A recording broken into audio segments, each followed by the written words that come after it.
네.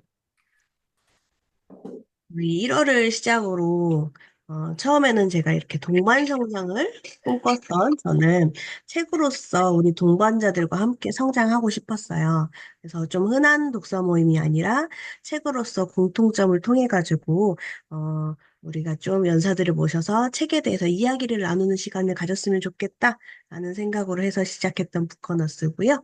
네. 이런 선한 영향력이 가능할까? 처음에는 사실 좀 의문이 들었었어요. 그래서 책으로 선한 영향력을 나누고 싶고, 이렇게 조금 여러 연사분들의 인사이트와 가치를 함께 나누면, 얼마나 좋을까라는 생각으로 시작했었는데, 2월에 우리 캔버스님을 시작으로 10배의 법칙, 3월에 블라블라 리즈팡님의 슈퍼노멀, 그리고 4월 리치파카님의 부자 아빠, 가난한 아빠, 지금 여기 함께 계시는데 5월 리더인님의 세이너의 가르침, 6월 완벽한 오늘의 불안, 7월 마재형님의 말그릇, 8월 런맹님의 원시, 우리 또 혜원庆님께서 화면을 켜주셨네요. 9월달 혜원庆님의 라이프 위너 반응이 뜨거웠었죠. 맞아요. 그리고 10월 조영관님의 치밀한 리더의 한수 이렇게 총 9분의 연사님을 모시고 책을 통해서 함께 나눴는데요. 어, 매달 매달 정말 소중한 시간이었어요. 그래서 다시 한번 감사드리고요. 말럽도 안녕하세요. 이렇게 많은 분들이 함께 해주셨어요. 후기도 엄청 많았었었죠. 네.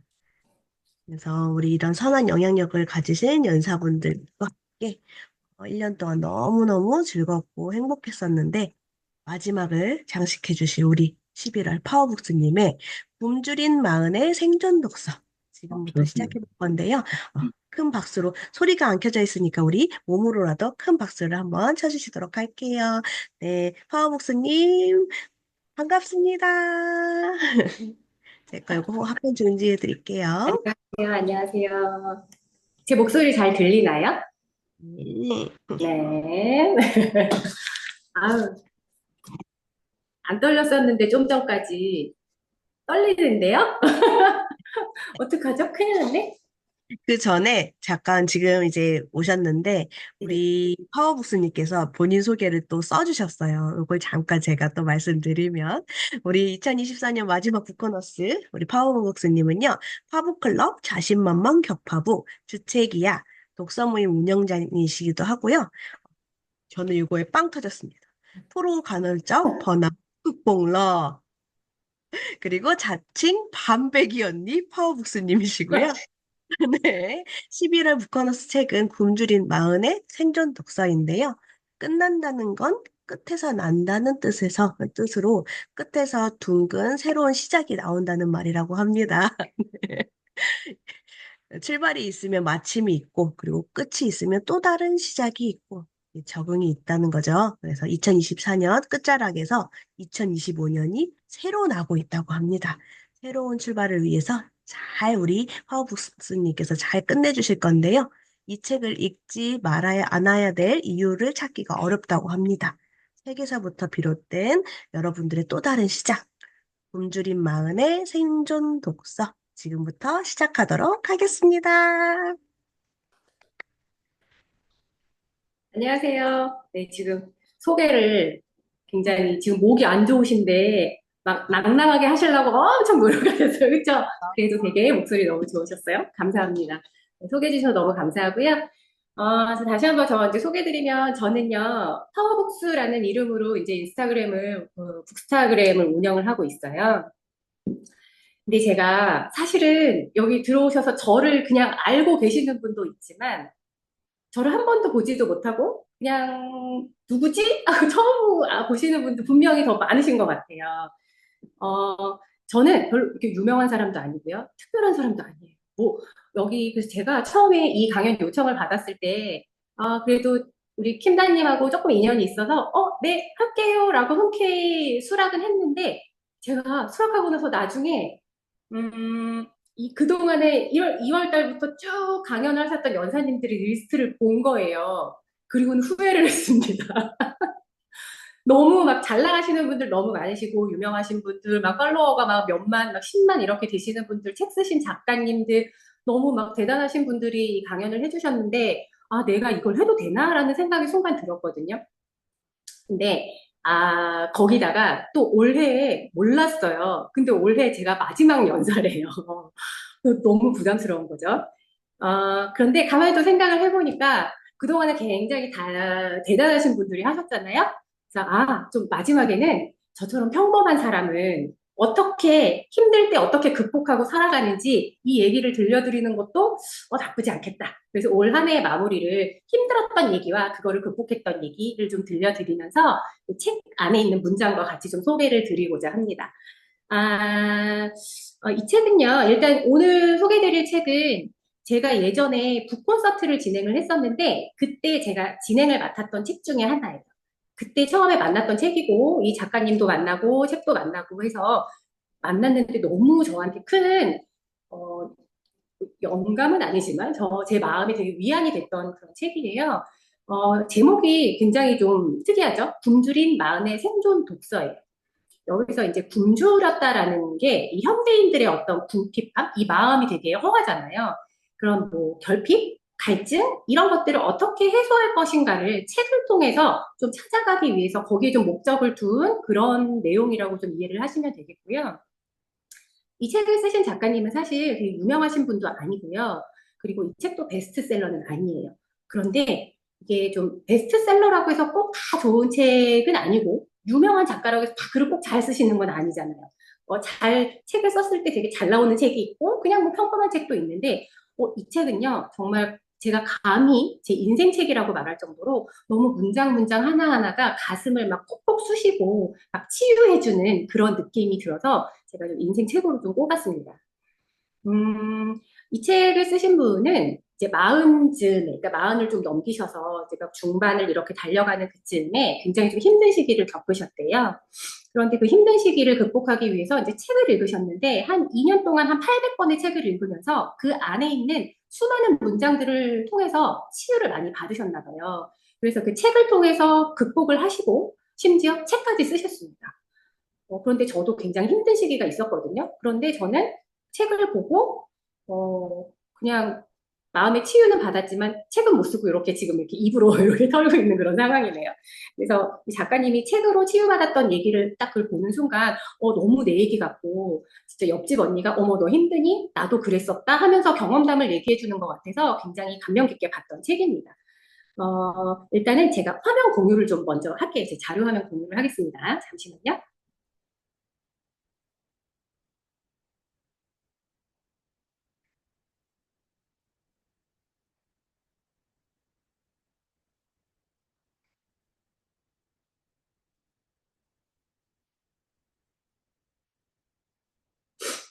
어, 잘 보이시나요? 보이시죠? 네. 자, 오늘 강의 제목은, 네, 인생은 삽질이다라고 제가 좀 제목을 잡았어요. 네, 우리 만님 잘 아는 삽질. 자, 일단은 이 제목을 왜 삽질이라고 정했는지는 잠시 후에 좀 얘기를 하다 보면 이렇게 내용이 나올 것 같고요. 제가 오늘 준비한 내용을 말씀드리기에 앞서서 먼저 좀 여쭤보고 싶은 게 있어요. 이제 좀 죄송스럽지만 여러분들의 나이를 좀 탐색을 해보고자 합니다. 네. 그래서 지금 화면을 이제 얼굴 공유를 안 해주신 분도 계시지만 그럼 채팅창으로 말씀을 해주셔도 되세요. 나는 지금 나이가 30대다 하시는 분 손 한번 들어주세요. 30대다. 와우. 오, 너무 부러워요. 네. 파이님도 30대군요. 그러면 나는 40대 초반이다 하시는 분. 40대 초반. 음, 네. 자, 그러면 40대 중반이다.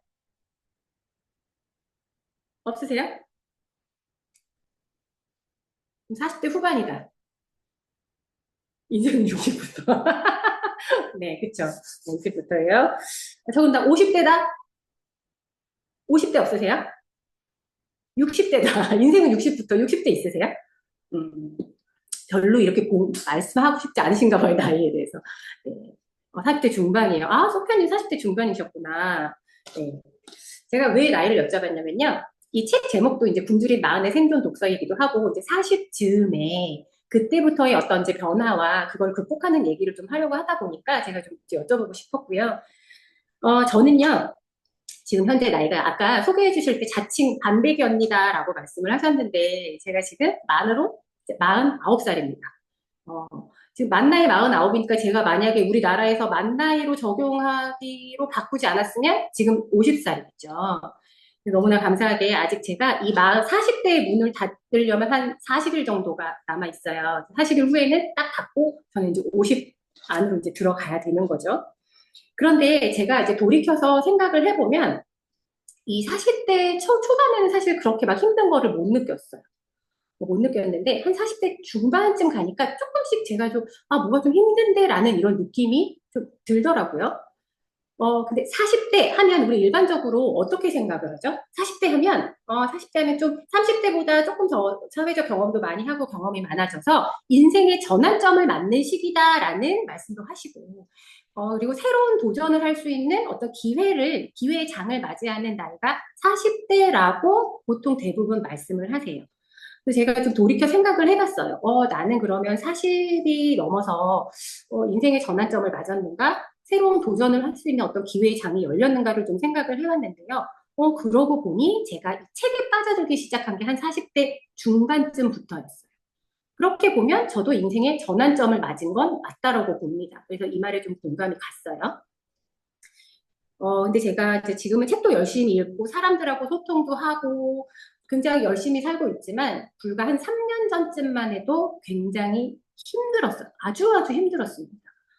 어, 왜 힘들었는지 모르겠는데 매일매일이 너무 우울하고요. 도대체 내가 지금 뭐 하는 거지? 아무것도 하기 싫고 무기력하고 출근하는 것 말고는 아무것도 할 수가 없는 그런 상태였었어요. 그게 한 3년 전쯤이었어요. 그래서 그 이유를 너무너무 찾고 싶어서 도대체 내가 왜 이럴까? 왜 힘들까? 그런데 딱히 이유를 모르겠는 거예요. 그래서 이 힘든 시기가 너무 오래 가고, 막 1년 정도가 계속 가고 하다 보니 삶이 너무 재미가 없더라고요. 그래서 안 되겠다. 이제 나는 병원을 가야 되겠다. 선생님의 도움을 받아야 될 시기가 온 것 같다. 라고 생각을 하고 여전히 거실에 누워서 정말 시체처럼 누워서 멍하니 있는데 평소에는 잘 눈에 안 들어왔는데 이상하게 그날따라 거실에 있는 작은 책장이 있거든요. 거기에 제가 읽었던 그 책들이 이렇게 몇 권이 꽂혀 있었어요. 근데 그게 눈에 딱 들어오더라고요.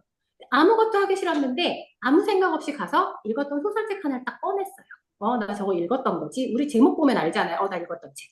딱 펼쳤는데 읽었던 책이거든요. 근데 처음 보는 것 같아요. 내용이 내가 이걸 읽었다고? 아 그렇구나 하면서 책장을 넘기면서 조금씩 읽기 시작했어요. 그런데 너무 신기했던 게 이거를 읽는데 제가 딴 생각을 안 하고 있는 거예요. 나 힘들다. 나 왜 이러지? 아무것도 하기 싫어. 이런 생각이 전혀 없고 책을 계속 읽고 있는 거예요. 어느덧 읽고 한 3분의 2 정도 소설책을 읽었습니다. 그때부터였던 것 같아요. 제가 책에 빠져들기 시작했던 시기가. 그럼 방금 내가 말씀드린 것처럼, 이상하네? 책을 읽다가 어느덧 너무 많이 넘어간 거를 딱 봤더니만 제가 아무 생각 안 하고 책만 그 책 속에 빠져 있었어요. 그래서 우리 보통 일반적으로는 독서를 마음의 양식이라고 하잖아요. 그래서 마음의 양식은 이게 뭐예요? 뭔가 양식을 주면서 계속 채워 넣는 거예요. 그래서 독서할 때 우리가 지식을 얻기 위해서는 머릿속에 막 뭔가 집어넣어요. 책을 읽고 집어넣고 좋은 문장을 보고 그 문장을 마음에 남기기 위해서 마음에 막 집어넣으려고 합니다. 그런데 저는 독서로 제 마음을 치유하기 시작했던 게 바로 비움의 독서였어요. 제가 책을 읽으니까 부정적인 감정이 자연스럽게 사라졌어요. 근데 이게 비움이라는 게 그 감정을 제가 내보낸 게 아니거든요. 내보낸 게 아니라 단지 생각이 안 난 거였더라고요. 그래서 누군가는 이 독서를 체험의 독서로 하겠지만 굉장히 힘든 시기를 보내는 사람한테는 이 독서가 비움의 독서로 치유의 효과를 가지고 있구나라는 거를 느꼈어요. 제가 그 부정적인 감정을 조금씩 이렇게 털어내면서 원래 인스타그램 계정이 이제 일상 계정이었어요. 근데 별거 하지도 않았어요. 잘 하지도 않았는데, 책을 읽으니까 너무 재밌더라고요. 그래서 읽은 거 하나하나 끝날 때마다 그 책에 대해서 서평을 쓰기도 하고, 느낌을 쓰기도 하고, 이 책은 뭐 재미없은 거, 참 재미없었다, 막 이런 말도 쓰면서 조금씩 북스타그램으로 바꿔가기 시작했습니다. 그러면서 제가 온라인상에서 사람들하고 소통하고, 독서 모임도 참여를 하고, 그러다가 우연한 기회에 어떤 제 경력을 발판을 삼아서 북콘서트를 좀 진행을 이렇게 몇 번을 했어요. 그러다가 이 책을 만난 거죠. 돌이켜 생각해보면 제가 그 3년 전쯤에 굉장히 힘들었던 게 딱히 이유를 못 찾았다고 했잖아요. 아마도, 아마도 이 나이상으로 봤을 때 굉장히 이 급변하는 저의 호르몬의 영향으로 저도 이유는 모르겠지만 힘들었던 것 같아요. 그래서 계속 흔들렸던 거예요. 우울했다가 아니었다가 우울했다 아니었다. 그런데 사실 지금은 제가 마흔의 끝자락에 있잖아요. 사실 지금 더 많이 흔들리거든요. 그럼에도 불구하고 그 3년 전보다는 제가 훨씬 덜 흔들리고 덜 힘들다는 거예요. 그런데 여전히 힘들 때가 있어요. 저도 모르게 막 이렇게 널뛰게 하거든요. 그런데 그 힘듦을 붙잡을 수가 있게 됐다는 거예요. 그 계기가 바로 이 책이었던 거죠. 흔들리면 우리가 보통 저항을 하려고 하면 이게 부러지잖아요. 그런데 흔들리지, 너 저항하지 말고 여기에 같이 리듬을 타봐. 리듬을 타면 자연스럽게 그냥 그 힘든 걸 인정하게 될 거야 라는 거를 느끼게 해서 저의 흔들림을 잘 잡아주었던 그 책, 굶주린 마흔의 생존 독서 이 안에 있는 이제 좀 명문장 또는 제 마음을 제 심금을 울렸던 문장들을 지금부터 하나씩 소개를 해드릴게요. 첫 번째 문장 화면 보시면요. 읽어드리겠습니다. 희망이 제대로 크기 위해서는 돌뿌리 같은 걸림돌이 있어야 하고 뒷목 잡는 좌절이나 부르르 떨며 책상을 꽝 치는 실망감도 있어야 한다. 라는 내용이에요. 저는 여기서 걸림돌에 꽂혔어요. 우리 보통 인생을 살면 걸림돌은 없었으면 좋겠잖아요. 그쵸? 내 인생에 걸림돌은 없어. 있으면 안 돼라고 생각을 해요. 그리고 걸림돌이 생기면 그 걸림돌 때문에 굉장히 힘들어요. 그런데 우리 걸림돌과 디딤돌이라는 말이 있습니다. 걸림돌은요, 길을 가는데 걸려 넘어질 수도 있는 방해가 되는 돌이에요. 그런데 디딤돌은요, 디디고 다닐 수 있게 드문드문 놓은 돌이에요. 같은 돌인데 하나는 나한테 방해가 되는 돌이고요. 하나는 우리가 걷게끔 일부러 만들어 놓은 편안한 돌이에요. 그런데 이 차이점이 뭐죠? 걸림돌은 우리가 피해 가야 되는 돌로 인식을 하고 있고, 디딤돌은 딛고 가도 된다고 생각하는 그런 돌로 인식을 하고 있어요. 그런데 우리가 생각을 한번 좀 달리 해볼까요? 이 걸림돌을 우리가 꼭 피해 가야 될까요? 꼭 피해 가야 될까요? 걸림돌을 우리가 밟으면요, 밟고 넘어져도 그거를 건너가면 그게 디딤돌이 될 수 있다고 저는 생각을 해요. 근데 이 생각을 그냥 원래 그렇게 하고 있던 게 아니라 이제 제가 살면서 좀 이제 생각을 했던 거죠. 우리가 좀 남들이 닦아놓은 길을 이렇게 쭉 가면 굉장히 편안한 길은 갈 수 있어요. 굉장히 편하게 갈 수는 있지만 그건 내 길이 아니죠. 그런데 우리가 좀 불편한 걸림돌을 밟고 가면 사람들이 가지 않는 첫 번째 길을 내가 가는 거예요. 나만의 길이 생기는 거예요. 그래서 전인 미답의 길을 내가 만들 수 있는 거죠. 그런데 우리 일반적으로는 그 길이 험난하니까 잘 가려고 하지 않는다는 거예요. 그래서 디딤돌을 주로 선호를 합니다. 제가 되짚어 생각해 봤어요. 저는 예전에 보다 30대 때보다 좀 많이 다른 삶을 살고 있어요. 그러니까 제 인간이 달라진 게 아니라 저의 삶과 직업과 여러 가지 변화가 있었거든요. 그때 당시를 떠올려 보면 저한테 걸림돌이 있었더라고요. 걸림돌이 있었습니다. 그게 누구냐면 바로 제 남편이었어요. 남편이 제 걸림돌이었어요. 그때 그렇게 생각을 했어요. 한, 몇 년 전이지? 제가 한 15년 전쯤. 그때 저희 남편이요. 거의 집 한 채 가격 정도 되는 돈을요. 주식에 몰빵을 해서 한 방에 다 날려버리는 사고를 친 적이 있었습니다. 그래가지고, 근데 저는 그거를 몇 년 동안 속였어요. 저는 몰랐어요. 그래서 이 남편이 저한테 그거를 말을 못하겠으니까 얼마나 힘들었겠어요, 본인도. 말을 못하고 전혀 아무 일도 없는 것처럼 생활비를 따박따박 저한테 줬으니 저는 당연히 아무 일도 없는 줄 알았거든요. 근데 알고 봤더니 몇 년 후에 저한테 걸려서 얘기를 하는데 계속 어디선가 막 이제 대출 받고 땡기고 해서 그거를 계속 저한테 아무렇지 않은 척하고 돈을 줬던 거예요. 굉장히 그거를 알고 나서 이제 암담했죠. 그 눈앞이 깜깜했습니다. 한마디로 저희는 그냥 빚더미에 앉은 거예요. 돈이 하나도 없는데 계속 돈을 빌려다가 그거를 그냥 아닌 척하고 그러고 살았던 거죠. 근데 저는 그거를 전혀 몰랐던 거잖아요.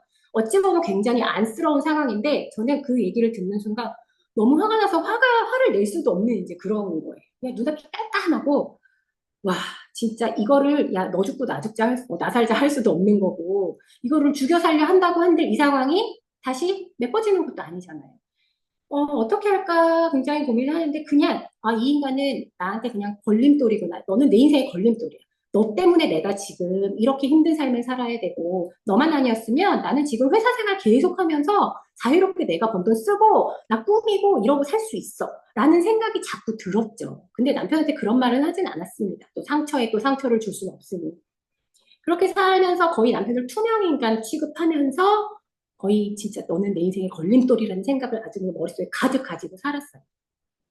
그런데 어느 날인가 남편이 거실에 이렇게 소파에 누워서 TV를 보고 있는데 제가 식탁에 앉아서 그냥 이렇게 바라보다가 갑자기 너무 짠한 거예요. 저 사람이 뭘 잘못했지?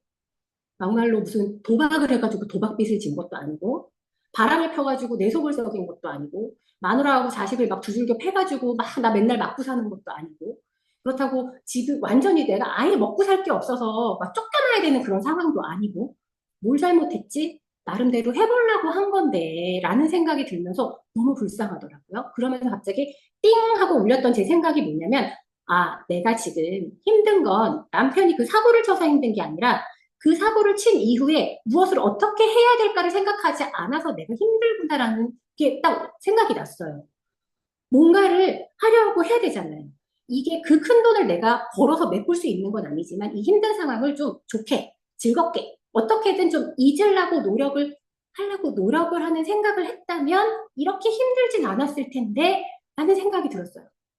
그래서 제가 좀 평소에 좀 하고 싶었던 일이 있었거든요. 그게 바로 강사 일이었어요. 제 친구가 하고 있었는데 그 뒷단에도 또 얘기가 나오겠지만 그래서 나 뭐라도 해야 되겠다.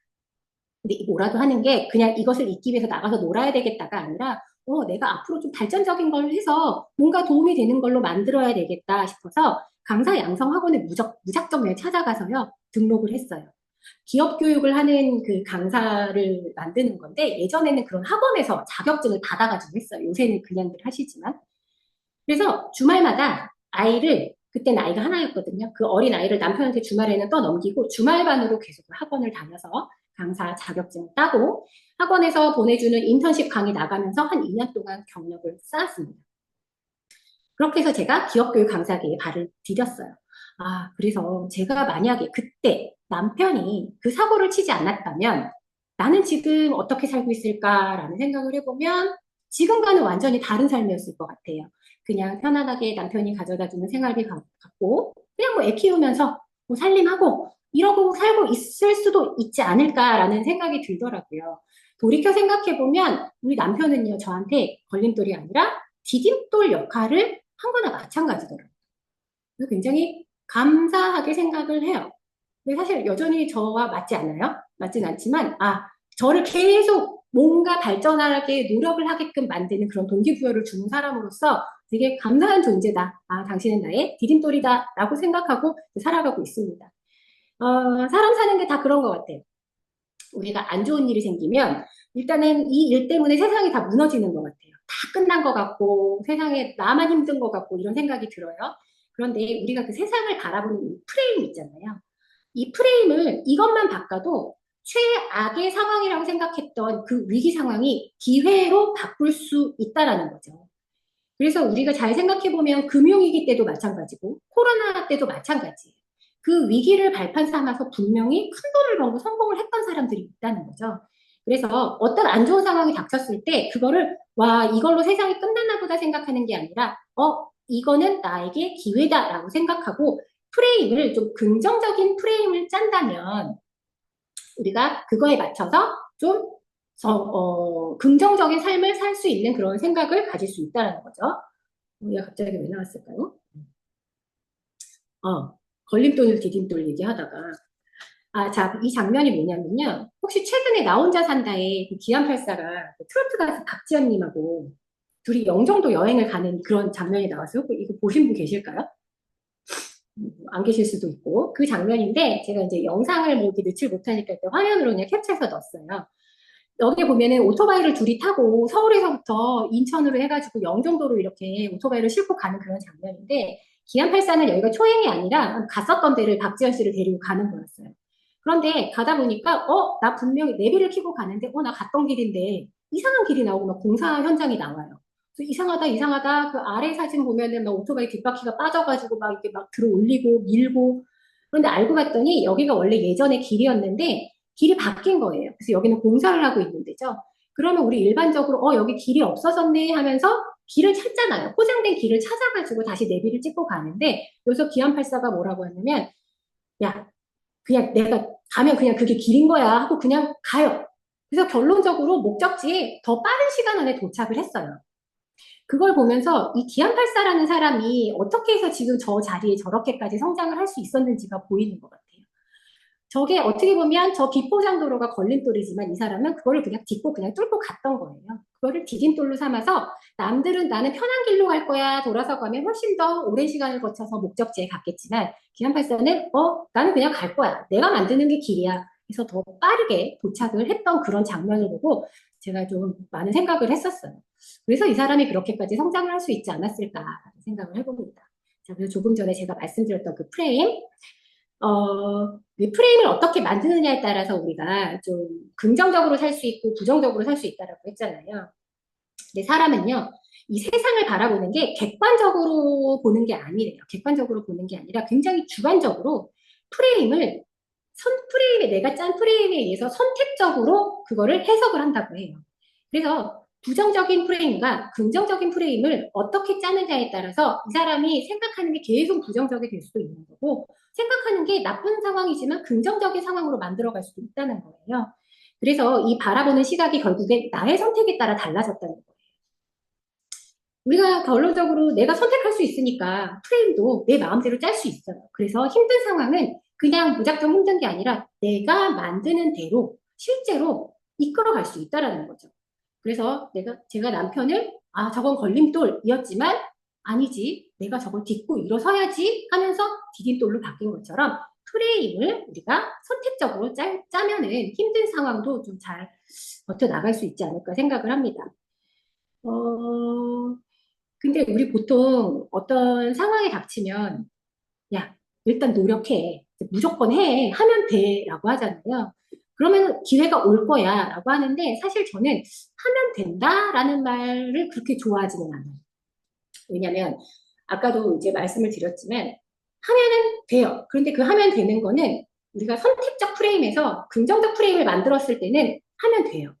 그런데 내가 계속 부정적 생각을 가지고 있는데, 뭐 일단 하라니까 하지 뭐, 라고 했을 때는 결과가 분명히 부정적으로 나온다라는 거죠. 그래서 하면 돼요. 하지만 어떻게 해서 내가 바라보는 시각 프레임을, 긍정적 프레임을 만들고 나서 했을 때만 우리가 긍정적인 결과를 만들 수 있다라는 겁니다. 그래서 힘든 시기를 만약에 내가 지금 겪고 있다라고 하면, 그래, 내가 이거는 나에게 기회일 수 있어. 내가 이 걸림돌을 디딤돌로 삼고 어떻게 무엇을 할까를 먼저 생각을 해봐야 되겠다라는 거에 한번 중점을 둬보셨으면 좋겠습니다. 자, 다음 문장 또 소개해 드릴게요. 자, 두 번째 문장은요. 제가 이 책에서 정말 좋아하는 단어 중에 하나예요. 누구나 삽질을 하지만 쓸데없는 일로 끝내지 않으려면 깊고 넓은 진정한 삽질을 꾸준히 해야 된다라고 했어요. 삽질. 저는 이 삽질이라는 말을 굉장히 좋아하는데 지금까지 직업을 3번 바꿨습니다. 처음에 결혼을 하고, 결혼 전이죠. 대학을 졸업하고 일반 회사에 들어가서 그 회사에 꽤 오래 다녔어요. 한 7년 정도 회사를 다니다가 이제 결혼을 하고 임신을 하고 아이를 낳아야 되는데 친정어머니나 시어머니나 전적으로 아이 육아를 도와줄 수 있는 상황이 아니어서 어디 맡길 데도 없고 사람을 쓰자니 내가 번 돈을 전부 다 이제 육아 도우미에게 이걸 주면 그냥 그 사람 돈 벌게 해주는 이런 상황밖에 되지 않아서 그럼 내가 그만둬야 되겠다 해서 출산 직전에 직장을 퇴사를 했습니다. 그리고 집에서 이제 아이를 키우다가 이제 남편이 그 돈석으로 빵 친 거예요. 그리고 저는 강사가 되겠다고 밖으로 나갔죠. 그래서 제 첫 번째 전환점이 거기서 온 거예요. 제가 이제 강사 생활을 한 11년 정도 했거든요. 11년 정도 하는데 한 2년 정도는 그 학원에서 주는 인턴십 강의에 나가고 학원 안에서 또 그 학생들도 가르치고 경력을 쌓고 그 이후에 거의 9년 동안은 혼자 발로 뛰었어요. 독립을 해가지고. 그래서 제가 뭐 일반 기업, 뭐 대기업, 중소기업, 관공서, 뭐 학교, 뭐 이런 안 나가본 데 없이 병원 이런 데까지 진짜 발로 뛰어가지고 강의를 정말 많이 다녔습니다. 너무 뿌듯했죠. 그래서 굉장히 열심히 일을 하다가 제가 다시 한번 또 인생의 전환점을 맞는 계기가 와요. 그게 바로 이제 교육 현장에서였어요. 당시에 제가 서울시 인재개발원에 그 서울시 공무원들 5에서 9급 공무원들 대상으로 교육 연수를 시키는 데서 제가 소통 교육을 했었어요. 그런데 그때 당시 서울시 시장님이 지금 돌아가신 박원순 시장님이셨어요. 이 시장님이 서울시 모든 공무원들의 독서를 굉장히 중요하게 여기셔서 독서 교육 무조건 시켜. 모든 교육에 이걸 다 집어넣어 한 거예요. 그런데 이게 독서 토론, 뭐 이런 수업만 전적으로 하는 사람들을 별로 찾기가 이렇게 쉽지가 않으셨었나 봐요. 그래서 일반 그냥 소통교육 강사들한테 그거를 요청을 하시더라고요. 이것도 좀 해주세요. 별로 어렵지 않으실 거예요. 그래서 어머 알겠다. 딱 보니까 별로 어려워 보이진 않았습니다. 근데 이거를 해보니까 정말 강사들한테는 이제 개꿀 교육이었어요. 왜냐면 그 서울시에서 지정해준 책을 읽어오라고 하면 그 사람들은 읽어오기만 하면 되고요. 저는 그냥 진행만 하면 되는 거예요. 분임을 나누고 분임별로 자 책을 읽어왔으면 자 이거 주제 가지고 이거 내용을 자, 이렇게 한번 도출을 하세요. 그럼 도출한 다음에 자 몇 조, 자 1분임 자 결과 얘기하세요. 자 2분임은요. 저는 계속 이 진행만 해요. 그리고 그냥 토론을 제가 이렇게 시키기만 하면 되는 거였어요. 정말 꿀이었죠. 그런데 그거를 계속 하면서 재미가 없는 거예요. 너무 재미가 없는 거예요. 왜냐면 이 사람들이 열심히 안 해요. 왜? 우리 독서 모임 하면 우리 읽고 싶어가지고 막 읽어가지고 하잖아요. 이 사람들은요, 너무 읽기 싫은 거예요. 그리고 서울시에서 추천해준 책이 과연 재밌는 책은 아니었겠죠. 그러니 읽어가지고 오는 사람은 거의 없고, 한 분임이 보통 8명에서 한 12명 정도? 총 분임이 한 10개 정도 분임이 있거든요. 근데 한 분임에 다 읽어오는 사람이 한 명, 많아야 2명이에요.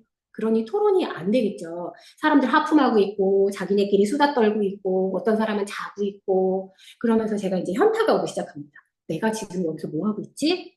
나는 이 사람들한테 좋은 얘기를 해주고 뭔가 변화를 시켜주고 싶어서 이 직업을 선택했는데 이 사람들은 듣기 싫어하고 지루해하고 하품하고 있고 나 혼자 지금 뭐 하고 있는 거지?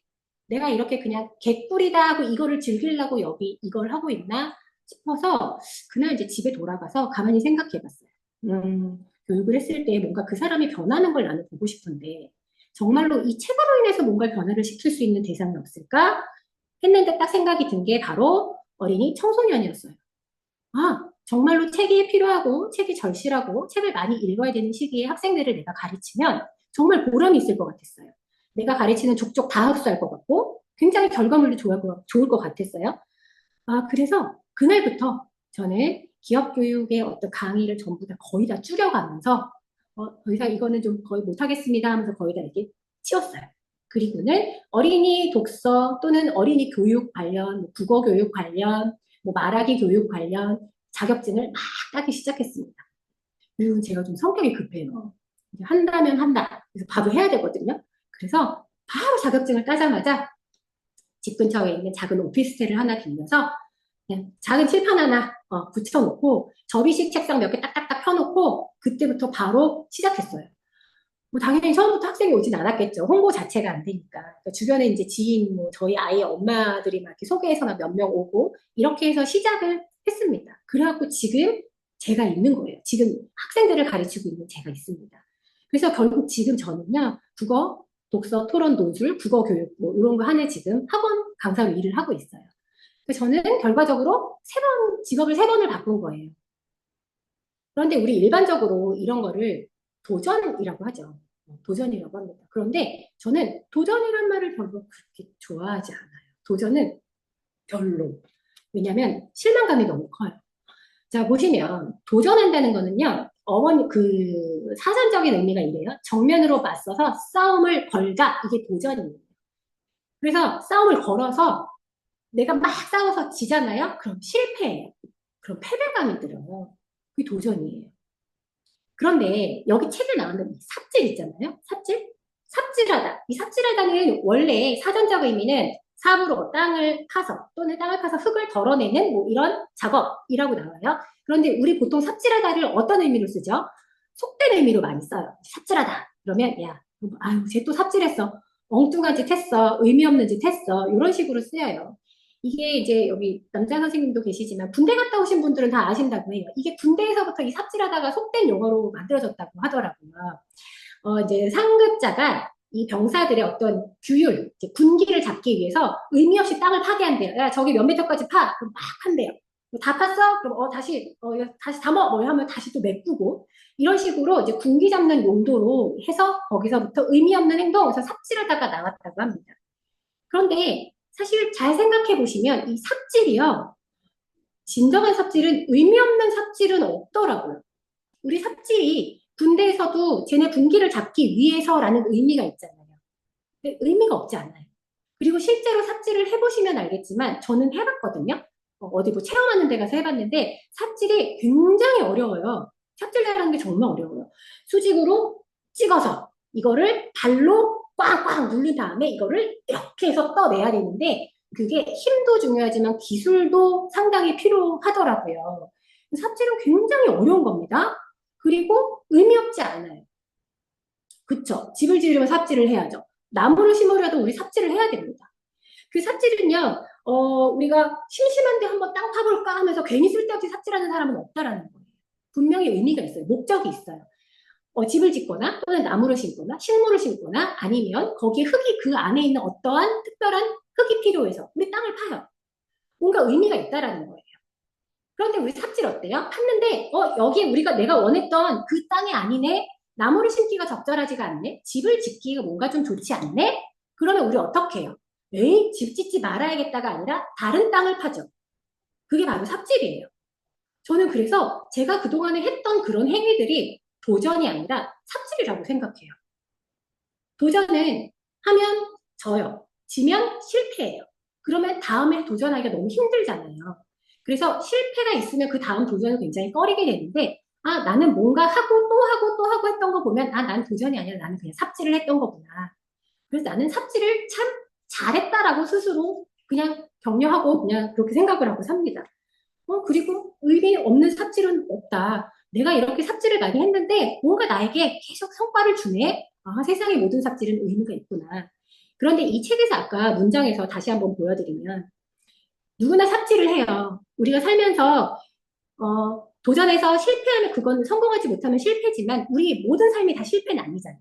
했는데 그냥 아닌 것 같아서 뭐 딴 거 하기도 하고 그래서 우리는 그냥 인생에서 삽질을 하고 산다고 보거든요. 그런데 누구나 삽질을 하지만 쓸데없는 일로 끝내지 않으려면 깊고 넓은 진정한 삽질을 꾸준히 해야 된다고 했어요. 깊고 하나를 했을 때 그냥 한번 겉에만 툭 찔러보고 에이 이 땅이 아닌가 보다 하고 또 옆에를 파는 게 아니라 깊이 파봐야겠죠. 처음에는 마른 땅이었을지언정 좀 더 파면 촉촉한 수분이 있는 정말로 좋은 땅이 나올 수 있는 거죠. 있는 거니까요. 깊이 파보고 그리고 하나만 파고 나 하나 팠으니까 진짜 잘했어. 나무 한 그루 심었으니까 나는 이제 내 인생의 모든 일은 끝이야가 아니라 하나를 했으니까 나 또 할 수 있겠네. 또 땅을 파보는 거죠.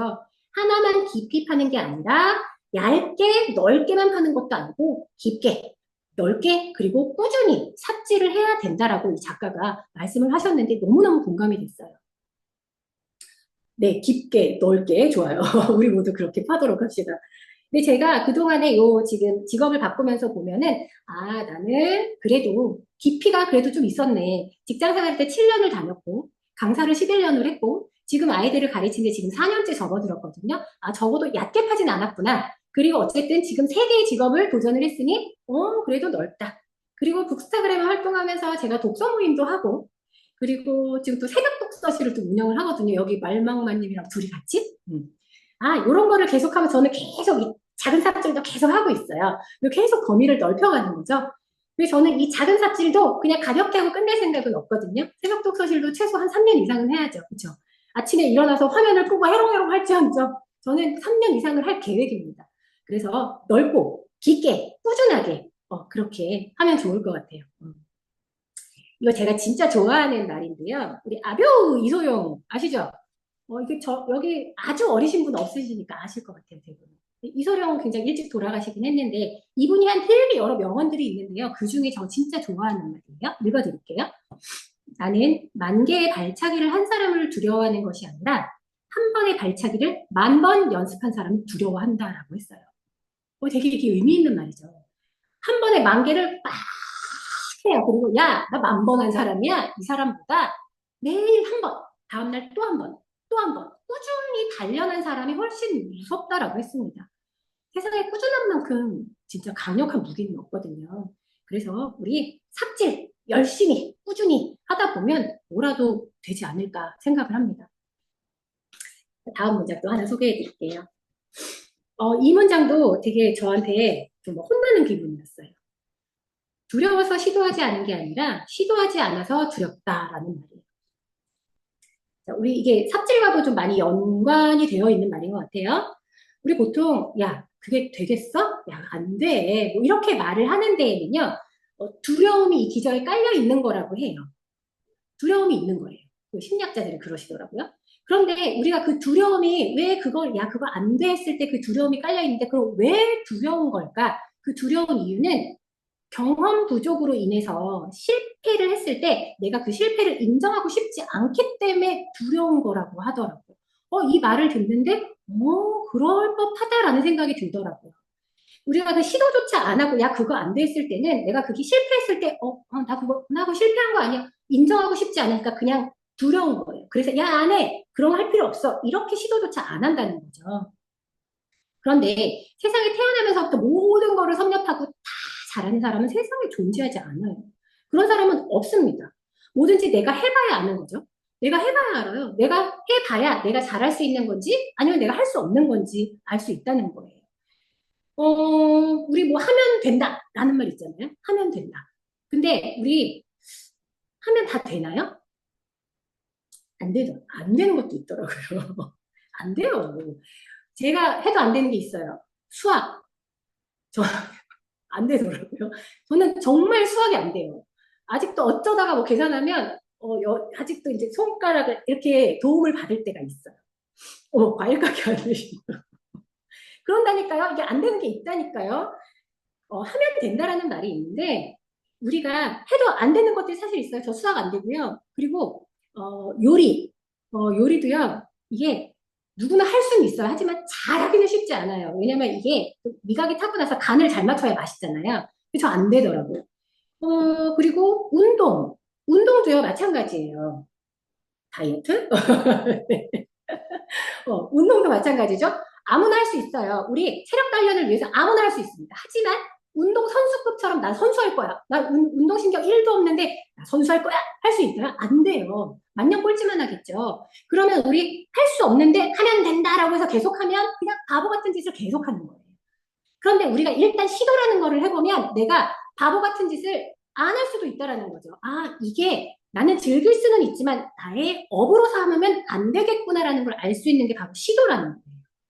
그런데 내가 실패할 게 두려워서 시도조차 하지 않으면 언젠가 내가 바보 같은 짓을 하고 있을 수도 있다라는 거예요. 내가 맞지 않는 일을 하면서 괴로워하면서 나는 왜 이렇게 생겼을까? 나는 왜 이 모양일까? 스스로 자책하면서 살 수밖에 없는 거예요. 그게 왜? 시도해보지 않았기 때문이에요. 나와 맞지 않는 거였는데 맞다고 생각하고 그냥 하고 있는 거죠.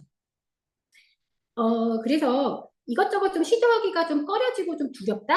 그러면 그냥 일단 시작하세요. 그래서 저는 그냥 그렇게 말씀드리고 싶어요. 고민하지 마세요. 시도해야지 내가 실패를 안 할 수 있는 것 같아요. 시도를 안 하면 실패할 확률이 높겠죠.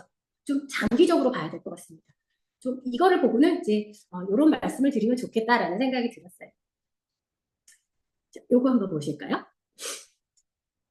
요거 혹시 보신 분 계실지 모르겠어요. 지금은 안 하는 프로그램인데 한끼죽 쇼라는 프로그램에서 이효리 씨가 여기 나왔어요. 패널로 나왔고 지금 여기 강호동 씨만 나와 있는데 옆에 이경규 씨도 있었어요.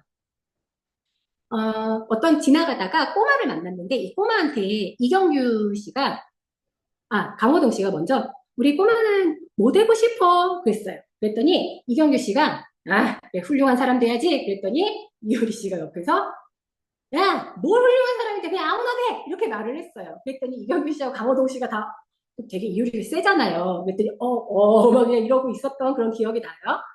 저는 이 말이 너무 좋았거든요. 우리 죄다 훌륭한 사람 되면 이 세상에 다 훌륭한 사람들만 모여가지고 이 세상이 제대로 돌아갈까요? 계속 여기저기서 전쟁만 하고 있겠죠. 서로 나 잘났으니까. 그쵸? 누군가 1등이 있으면 꼴등도 있어야 되고요. 성공한 사람이 있으면 실패한 사람도 있어야 되고요. 우리처럼 끊임없이 이렇게 삽질하면서 시도하는 사람들도 있어야 돼요. 그래야 사회가 돌아가거든요. 우리 생태계도 마찬가지잖아요. 이 피라미드 구조가 무너지고 만약에 네모 반듯하면 이게 생태계가 살아있지 못하겠죠. 이 피라미드 구조에 이유가 있어요. 우리 인간의 사는 이 사회도 마찬가지인 것 같아요. 죄다 훌륭한 사람이 돼야 된다라고 생각을 하고, 그래서 우리가 꼭 하면은 성공을 해야 된다고 생각을 해요. 그러니까 그게 두려우니까 시도를 안 해요. 실패할까봐. 이 훌륭한 사람이 되려고 하면 힘들어요. 스트레스 받아서 아무것도 못 합니다. 우리 그냥 아무나 되면 안 될까요? 저는 그래서 맨날 삽질하는 그냥 최아무개가 되고 싶어요. 저는 그냥 아무개라고 그냥 소개하고 다니면 그게 오히려 더 행복할 것 같습니다. 그래서 일단 두려워하지 말고 뭐든지 시도해보는 여러분도 되셨으면 좋겠어요. 그 다음 문장 또 하나 소개해 드릴게요. 그저 그런 평범한 일상이란 없다. 어떻게 매번 반짝이고 싱그럽나 싶다가도 휘몰아치는 삶 속에서 촘촘한 일상들이 모여 하나의 우리가 되기도 한다. 라는 문장이에요. 되게 평범한 문장 같은데 저는 어떻게 매번 반짝이나 뭐 여기서 되게 꽂혔었던 것 같아요. 사실 우리 하루를 이렇게 보내고 나서 하루가 딱 저물면 좀 드는 생각이 있어요. 되게 열심히 산 날 말고 별로 한 거 없는 것 같은데 이런 생각이 드는 날이 있어요. 그런 날들이 이제 좀 며칠 동안 반복이 되면 이렇게 또 하루가 가네. 오늘도 이렇게 가네. 난 뭘 했지? 굉장히 허무해지거든요. 그런데 그런 별다를 것 없는 일상들이 계속이 반복이 되는데 우리는 그냥 늘 그렇게 살고 있었고요. 그렇게 잘 살고 살아왔어요. 그게 잘 사는 거예요. 어떻게 늘 우리가 막 열심히만 살고 늘 막 힘이 넘치는 일만 할 수 있겠어요? 그 사소한 일상도 어떻게 매번 반짝이고 싱그럽겠어요? 그냥 평범한 일상도 보내야지 우리가 빛날 때 빛날 수 있는 거거든요. 우리가 잘 살고 싶어서 늘 빡세게 살아야 된다고 생각하는데 잘 산다는 의미가 굉장히 철학적인 의미입니다. 굉장히 철학적이에요. 잘 산다. 답이 없어요. 잘 사는 거 혹시 어떻게 사는지 답이 뭡니까? 라고 물어보면 명확하게 답해 주실 분 별로 없을걸요? 그냥 자기만의 방식으로 살아가시는 거예요. 굉장히 철학적입니다. 그러면 잘 사는 거에 답이 없어요. 세상에 답은 없네요? 그럼 그 답은 어디에 있을까요? 그 답 어디에 있을까요? 나한테 있어요. 그 잘 사는 거는요, 내 안에 답이 있습니다. 그런데 우리가 보통 내 안에서 답을 찾으려 하지 않고요, 타인한테서 그 답을 찾으려고 해요. 와, 참, 나는 지금 20년, 거의 30년이 다 돼가는 차. 언제 가다가 멈춰도 이상하지 않을 차를 끌고 다니는데, 지금 제 차가 그렇거든요. 근데, 쟤는 어저께 새 차 뽑았네? 그것도 외제차네? 좋겠다. 야, 진짜 저 옆집에는 그 집 딸은 이번에 기말고사에서 전교 1등 했대. 근데 우리 애는 맨날 저렇게 게임만 하고 앉아있네? 어떻게 옆집 남편은 임원 달았대, 이번에. 그런데 우리 집 남편은 만년 부자네? 걔 있잖아. 우리 대학 동창 걔. 걔는 맨날 개인 PT 받고 주 3회 필라테스 하고 그 비싼 필라테스를 해상 주 3회나 다니는데. 근데 난 맨날 화면 켜놓고 혼자 홈트하고. 그래. 이런 생각 들 수 있죠. 인간이니까 들 수 있어요. 부러울 수 있어요. 그런데 그거는 그 사람의 삶이고요. 그렇게 사는 게 꼭 정답은 아니에요. 그게 부러우면요. 그 사람이 사는 게 잘 사는 거라고 그게 정답이라고 생각했기 때문에 기준을 나한테 두지 않고 남한테 뒀기 때문에 우리는 노상 그 사람이 남이 부럽고 나는 힘들고 나는 괴롭고 나는 우울한 거거든요. 그래서 잘 산다는 기준은요. 내 안에 있어요. 타인이 아니고 내 안에가 두면 불행할 게 없어요. 그냥 내 차가 굴러가는 것 자체만으로도 너무 감사한 거예요. 차는 이동수단이니까. 그리고 내 아이가 맨날 게임만 하면 저렇게 게임을 잘해? 혹시 페이커처럼 될 수 있나? 한번 키워볼까? 막 이런 생각하면서 즐거울 수도 있는 거고요. 내 남편이 임원은 달지 못해서 만년 부장이지만 임원하면 너무 바쁘고 막 스트레스 받고 맨날 술 마시고 들어오고 그냥 집에 들어와서 저렇게 편안하게 그냥 건강하게 있는 것만 해도 감사하고 그 기준을 어디에 두느냐에 따라 나는 잘 살고 있구나. 나는 잘못 살고 있구나. 나는 불행하구나. 이게 좀 지어지는 것 같아요. 그래서 지극히 우리가 지금 평범해 보이는 이 일상도요. 사실은 그냥 이게 별게 아닌 게 아닙니다. 그냥 쌓이고 쌓이고 쌓이면 그 하루의 일상이 하루가 이틀이 되고, 이틀이 3일이 되고, 3일이 한 달, 두 달, 6개월, 1년, 3년, 5년, 10년 이렇게 쌓이면서 지금 여러분이 지금 존재하는 거예요. 지금 화면 속에 지금 비치시잖아요. 그게 쌓이고 쌓여 지금 나라는 존재가 지금 존재하는 거예요. 그 평범한 일상이에요. 우리 뭐 대단한 일상 살았나요? 우리 막 여기저기서 야, 저 사람은 막 대단해 막 이런 평을 받으면서 매일매일 살았나요? 그거 아니에요. 사소한 일상을 살아냈는데 지금 우리 그 온전하게 우리 나라는 사람이 지금 존재하고 있습니다. 지금 화면에 거울에 한번 비춰보세요. 거울에 한번 보면 맞아요. 한 20년 전보다 조금은 늙고 주름도 있고 기미도 끼고 이 중력의 힘을 받아서 굉장히 모든 근육들이 겸손하게 다 엉덩이도 내려앉고 다 내려앉았어요. 그쵸? 다 내려앉았습니다. 그래도 변치 않는 건 있어요. 나라는 존재는 그대로 있다라는 겁니다. 그게 왜 있어요? 우리 작은 일상들이 모이고 쌓여서 여러분들이 소중한 존재가 지금 있는 겁니다. 그래서 그 기준을 남한테 두지 마시고 잘 사는 기준은 나한테 두시면 하루하루가 그냥 되게 소중하고 행복해요. 지금 숨 쉬고 있는 것 자체만으로는 우리는 기적입니다. 진짜 기적이에요. 내일 당장 우리한테 무슨 일이 일어날지 모르거든요. 오늘 하루 살아있는 것만 너무 기적이고 축복입니다. 그래서 우리 이 일상을 우리 허투루 생각하지 않으셨으면 좋겠어요. 그냥 허무하게 보냈어도 나는 오늘 그냥 휴식을 하면서 보냈다라고 소중하게 생각하시면 굉장히 소중한 일상으로 여겨지실 수 있을 것 같아요. 자, 토닥토닥. 그래서 여러분의 일상을 굉장히 존중합니다. 응원합니다. 제가 이 책에서 가장 좋아하는 문장입니다. 진짜 이 문장에 꽂혔어요. 그냥 받아들이세요. 날씨처럼. 진짜 이 문장 너무 사랑합니다. 우리 살다 보면 왜 나한테만 이런 일이 생기지? 나는 왜 이렇게 재수 없지? 왜 나는 뒤로 넘어졌는데 왜 코가 깨지는 거야? 왜 나한테만 이래? 라는 생각이 들 때가 분명 있어요. 그런데 우리가 이렇게 실상을 한번 이렇게 잘 들여다보면 정말 나한테만 그럴까요? 아니에요. 이상하게 쟤는 늘 즐거운 것 같고 쟤는 너무 행복한 것 같고 맨날 돈이 많은 것 같고 그런데 그들의 삶에 들어가 보면 똑같아요. 그 사람들도요 맨날 행복하지 않아요. 안 좋은 일 생기고요. 부부싸움도 하고요. 자식이 속도 썩이고요. 돈 때문에 어렵기도 하고요. 그런데 남들 앞에서 그 어려운 거 보여주기 싫으니까 밝은 모습을 보이니 늘 행복해 보일 뿐이에요. 그래서 우리가 이 낙담하고 뭐 나한테만 이런 일이 생기지 하고 그렇게 생각할 필요가 없다라는 겁니다. 그런데 우리가 뭔가 그 낙담을 했을 때 왜 이게 왜 이럴까? 막 이렇게 생각한다고 해가지고 그게 해결이 되던가요? 안 되죠. 우리 엎질러진 물이라는 말 아시죠? 이왕 엎질러진 물. 우리 엎질러진 물 어쩌라는 거죠, 그거? 엎질러진 물, 야, 이왕 엎질러진 물 쓸어 담어 이건가요? 아니죠. 엎질러진 물 어떻게 해야 돼요? 일단 닦아야죠. 미끄러져 넘어지지 않게 닦아야 됩니다. 그 다음에 어떻게 해요? 물이 필요하면 거기에 새 물을 담으면 됩니다. 그런데 우리 보통 엎질러진 물은 새로 담아야 되는 건 알면서 우리가 어떤 일을 우리 안 좋은 일이 생기면 그 일을 계속 생각해요. 어떡하지? 어떡할까? 어떡하긴요. 그 일을 일단 닦고 새로운 어떻게 해야 될 거를 생각을 해야 된다는 거예요. 엎질러진 물 닦고 우리가 새 물을 컵에 따랐다고 해서 그 물이 물의 기능을 못하는 건 아니잖아요. 그렇죠? 그 새로 담은 물을 가지고 우리는 그거를 수분을 섭취를 하면 됩니다. 항상 대응 방안을 생각하시면 돼요. 우리 날씨가 막 비가 와요. 오늘도 날씨가 좀 비가 오고 흐렸는데, 날씨가 흐린데 우리가, 흐리니까 나는 이제 그만 살아야겠어. 이러나요? 그건 아니죠.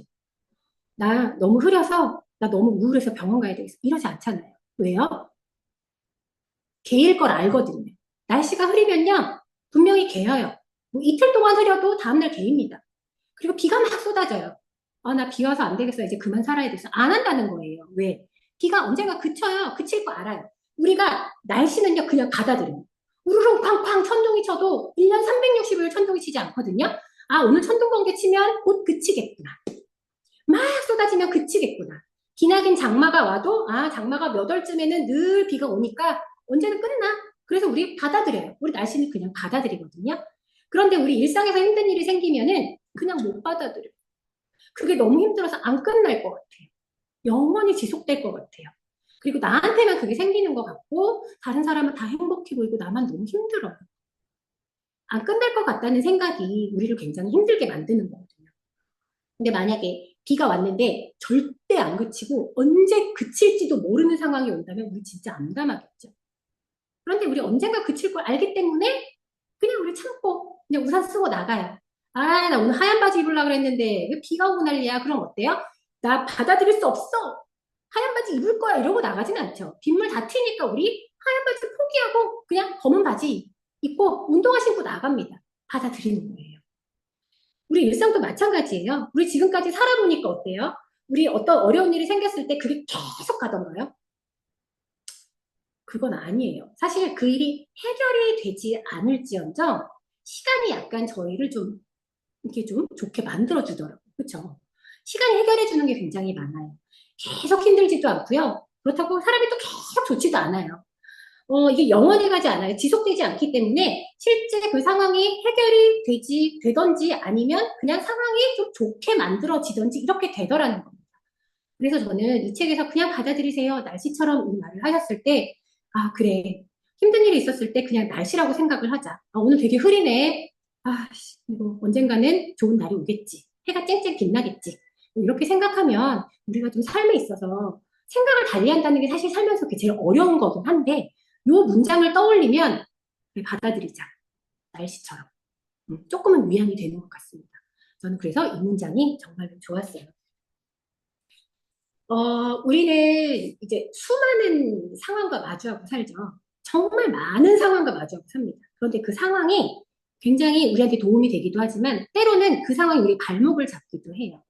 그런데 조금 전에 말씀드린 것처럼 그 발목을 잡고 영원히 놔주지도 않아요.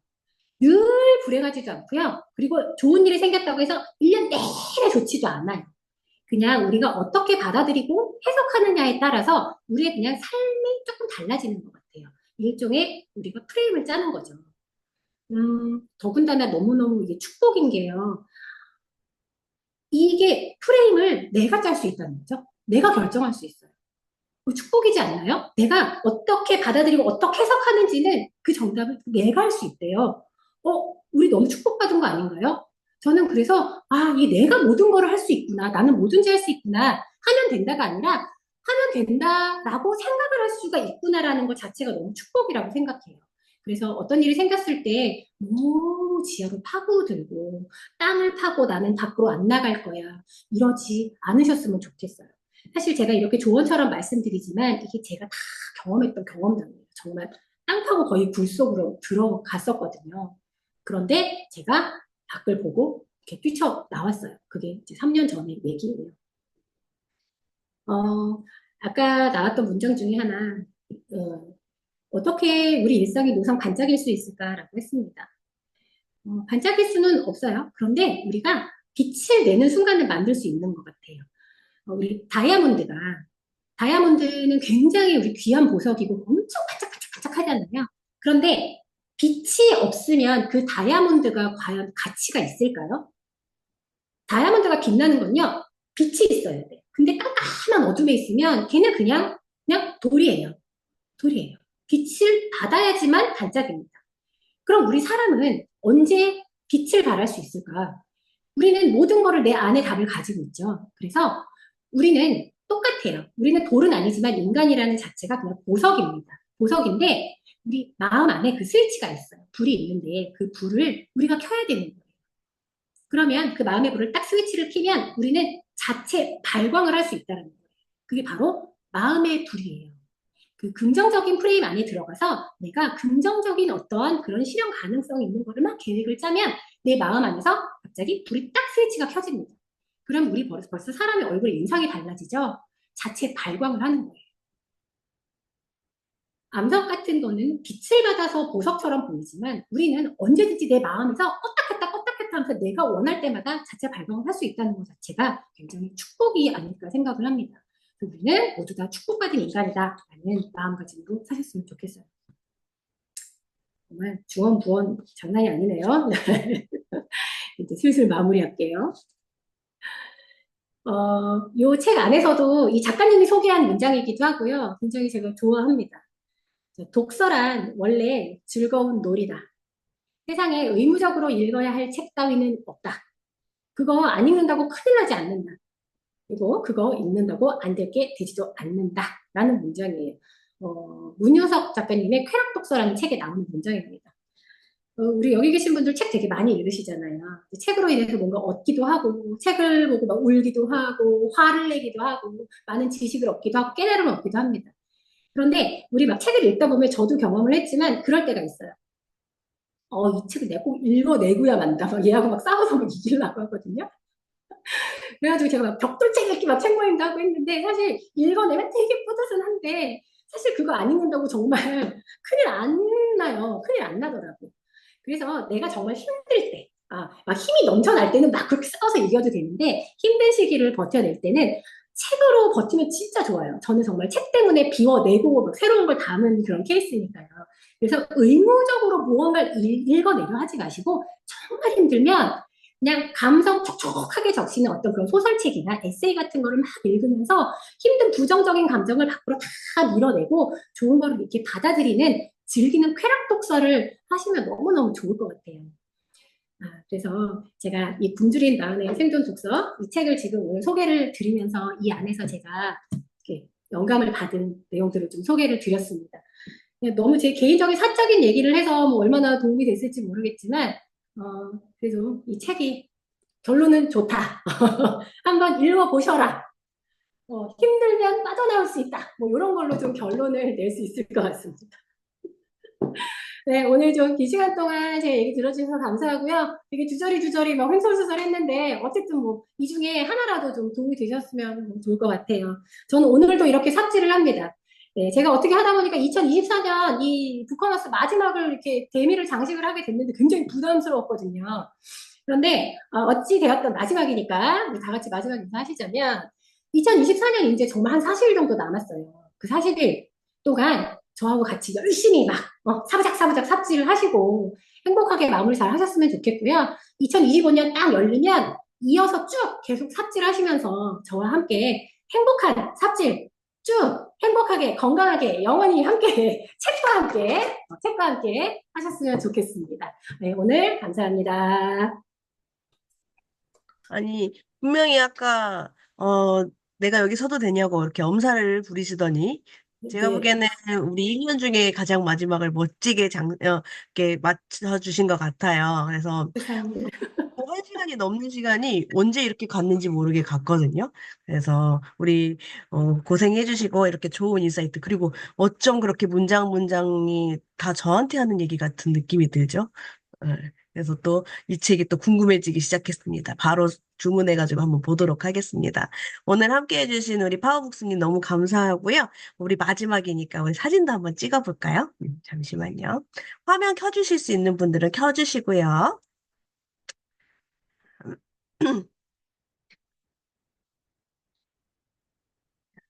준비해볼게요. 자, 하나, 둘, 셋.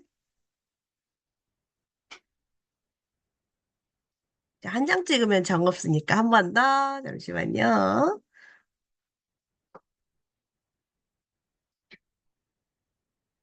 오, 멈췄어. 잠시만요. 우리 조금 더 보라고. 잠시만 기다려주세요.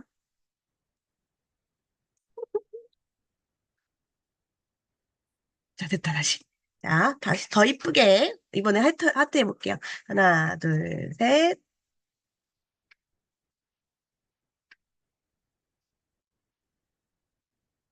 네. 저도 1년 동안 우리 북커너스랑 함께 하면서 저도 함께 성장하고, 우리 선생님들도 다 성장했을 거라 믿습니다. 단연코 오늘 마지막 북커너스, 최고였다고 생각 들고요. 우리 리더님, 함께 해주셨던 리더님도 그렇고, 혜원庆님도 그렇고, 저는 우리 함께 해주신 연사분들과, 그리고 이렇게 같이 함께 참여해주신 분들, 모든 분들 때문에 정말 1년 동안 너무너무 행복했습니다. 제가 좀 재정비를 다시 해서 우리 내년에는 더 좋은 모습으로 우리 북커너스를 재정비한 다음에 돌아오도록 하겠습니다. 오늘도 너무 고생 많으셨고요. 우리 올 한 해도 잘 마무리하시고 내년에 함께 또 뵙도록 하겠습니다. 네, 사랑합니다. 수고하셨어요. 조심히 들어가세요. 우리, 네, 파옥스님 감사합니다.